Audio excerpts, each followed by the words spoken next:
Hey, what's going on? Welcome back again to another Foxtecc video, and in this one I'm gonna show you how you can check for the running apps on your iPhone and manage them effectively, right?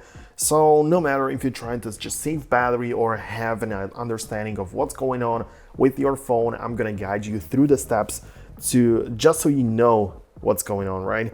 At first, let's talk about how you can check which apps are currently running on your iPhone, right? There are two simple ways to do this. Now, if your iPhone has a Face ID, which is most of the newer iPhones, you can just swipe up from the corner on the bottom of the screen and just perform this gesture to get the multitasking panel. And here are all of the apps which are open. You can, of course, just swipe up on them to remove them and close them, but I personally don't really do that.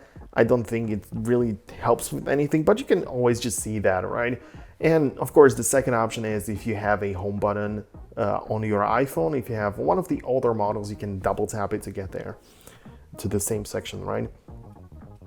But next, let's move on to managing apps that run in the background, right? Because perhaps some apps like weather need to always have access to your location and internet, so they can, for example, display the proper weather the second you open the app, and they can always update it in the background. And this is called the background app refresh, and this is something that can easily be managed in the settings, and it is generally a good thing, but sometimes you might want to disable it for some apps or do whatever you find the most useful. So to control this, go to the settings and then tap on General and select Background App Refresh. In this menu, you can choose to turn off Background App Refresh entirely, or you can customize it by selecting specific apps which you want to allow to refresh in the background. This can have significant benefits, right? Because if you disable this feature, it's gonna help you conserve battery and also perhaps your data plan, because the background apps might have access to the internet and your location, so it affects battery as well as internet. So it also reduces, as I said, the data usage, so just allow the essential apps to refresh in the background and those that you really need.